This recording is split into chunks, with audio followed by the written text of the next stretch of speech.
Hi friends, welcome to god is great 73కి స్వాగతం. Friends, మీరు కొత్తవారు కనుకైతే నా ఛానల్ని సబ్స్క్రైబ్ చేసుకోండి ఫ్రెండ్స్. నేను పెట్టిన ప్రతి వీడియో మీకు నోటిఫికేషన్ వస్తుంది. అలాగే పక్కనున్న బెల్ ఐకాన్ నొక్కి లైక్ చేసుకోండి ఫ్రెండ్స్. ఇక మన వీడియోలోకి వెళ్దాం.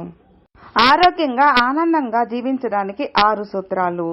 సానుకూలంగా ఉంటే జీవన నాణ్యత మెరుగుపడుతుంది, శరీర బలం పెరుగుతుంది, గాయాలు లేదా అనారోగ్యాల నుండి త్వరగా కోలుకోవచ్చు, మొత్తంగా మీ ఆయుర్దార్థం పెరుగుతుంది. సానుకూలంగా ఎలా ఆలోచించవచ్చో ఇక్కడ మనం ఇప్పుడు తెలుసుకున్నాం. మనిషి జీవితం అనేది సుదీర్ఘ ప్రయాణం. తన జీవిత కాలంలో ఎన్నో సంఘటనలను దాటుకుంటూ వెళ్ళాలి. అందులో కొన్ని సంఘటనలు మిమ్మల్ని సంతోషపెట్టేవి అయి ఉండవచ్చు, కొన్ని బాధ పెట్టేవి అయి ఉండవచ్చు.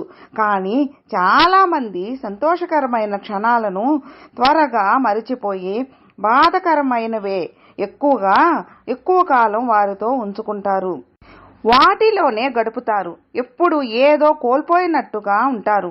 దీనివల్ల ఒత్తిడి, ఆందోళనలు మరింత పెరుగుతాయి తప్ప ఎలాంటి ప్రయోజనం ఉండదు.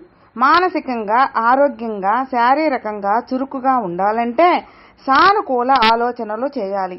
సానుకూల దృక్పథంతో ముందుకు సాగాలి. కొంతమంది జీవితంలో ప్రతికూలతల గురించే ఎప్పుడూ ఆందోళన చెందుతారు. నేను చేయలేను, నా వల్ల కాదు అని అనుకుంటారు. కానీ మరికొందరు ఎప్పుడూ సానుకూలంగానే ఆలోచిస్తారు. ప్రతికూలంగా ఆలోచించే వారి ముఖం ఎప్పుడూ నీరసంగా ఉంటుంది. సానుకూలంగా ఆలోచించే వారి ముఖంలో చిరునవ్వు ఎప్పటికీ పోదు. ఇటీవల అధ్యయనాల ప్రకారం ప్రజలు చిన్న వయసులోనే గుండెపోటు, స్ట్రోకు, కాలేయం చెడిపోవడం, మధుమేహం వంటి అనేక సమస్యలతో బాధపడుతున్నారు. దీని ఒక కారణం ప్రతికూల ఆలోచనలు చేయడమే. ప్రతికూల ఆలోచనలతో నిరంతరమైన ఒత్తిడి, ఆందోళన ఉంటుంది. ఇది ఆరోగ్యానికి పెనుముప్పుగా పరిణమిస్తుంది. బదులుగా సానుకూలంగా ఉంటే జీవన నాణ్యత మెరుగుపడుతుంది, శరీర బలం పెరుగుతుంది, గాయాలు లేదా అనారోగ్యాల నుండి త్వరగా కోలుకోవచ్చు, మొత్తంగా మీ ఆయుర్దార్థం పెరుగుతుంది. సానుకూలంగా ఎలా ఆలోచించవచ్చో ఇక్కడ మనం ఇప్పుడు తెలుసుకుందాం. 1వది, ఎల్లప్పుడూ మంచిని కోరండి. మంచిని కోరడంలోనే సానుకూలత ఉంటుంది. ఇంకొకరికి చెడు చేయాలనుకునే వారి మనసులో ఎప్పుడూ చీకటి ఉంటుంది. ఈ క్రమంలో అన్ని చెడు ఆలోచనలే చేస్తారు. ఎల్లప్పుడూ మంచి వైపు ఉండండి, మంచి మార్గంలో నడవండి.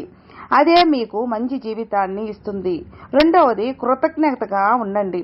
మీకు ఏమీ లేదు అని బాధపడే బదులు మీ వద్ద ఉన్నదానికి కృతజ్ఞతగా ఉండండి. మనిషిగా పుట్టినందుకు కృతజ్ఞతగా ఉండండి. ఇతరులతో మిమ్మల్ని, మీ జీవితాన్ని పోల్చుకోకుండా మీలా ఉండండి. మీతో మీరే పోటీ పడుతూ దినదినాభివృద్ధి చెందండి. ఇక 3వది, మంచి ఆలోచనలు రాయండి.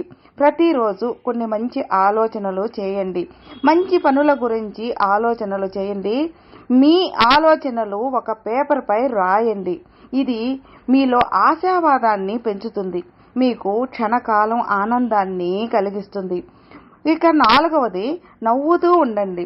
నవ్వు మన ఒత్తిడి, డిప్రెషన్ను ఒక్కసారిగా మాయం చేస్తుంది. ఇది మీ మానసిక స్థితిని మెరుగుపరుస్తుంది. మీరు నవ్వడానికి కార్టూన్ చూడండి, కామెడీ సీన్లు చూడండి, జోక్స్ చదవండి. మీరు చదివిన జోక్స్ ఇతరులకు చెప్తూ మీరు నవ్వండి. ఇతరులను నవ్విస్తూ సంతోషంగా ఉండండి. ఇక 5వది, సానుకూల వ్యక్తులతో గడపండి. మీ చుట్టూ ఉన్నవారు కూడా మీ ఆలోచనలను ప్రభావితం చేయవచ్చు. కాబట్టి ఎల్లప్పుడూ సానుకూలంగా ఆలోచించే వారితో, మంచి మాట్లాడే వారితో మీ సమయాన్ని గడపండి. మీరు సానుకూల జీవితాన్ని గడపచ్చు. ఇక 6వది, ఆరోగ్యకరమైన ఆహారం తినండి. మీరు తినే ఆహారం కూడా మీ ఆలోచనలు, ఆందోళనలు కారణం అని మీకు తెలుసా? కాబట్టి ఆరోగ్యకరమైన ఆహారం తింటే ఆలోచనలు బాగుంటాయి, ఆరోగ్యం బాగుంటుంది. సాత్విక ఆహారం తినటానికి ప్రయత్నించండి. తినే ఆహారానికి తగినట్లుగా శారీరక శ్రమ చేయండి. ఫ్రెండ్స్, విన్నారుగా? ఫ్రెండ్స్, మీకు ఈ వీడియో నచ్చితే లైక్ చేయండి, మీ ఫ్రెండ్స్కి షేర్ చేయండి. సబ్స్క్రైబ్ చేసుకున్నట్లయితే ప్లీజ్ సబ్స్క్రైబ్ చేసుకోండి. నేను పెట్టిన ప్రతి వీడియో మీకు నోటిఫికేషన్ వస్తుంది. అలాగే మీ అభిప్రాయాన్ని కామెంట్లో మెసేజ్ చేయండి. ఓం నమః శివాయ నమః.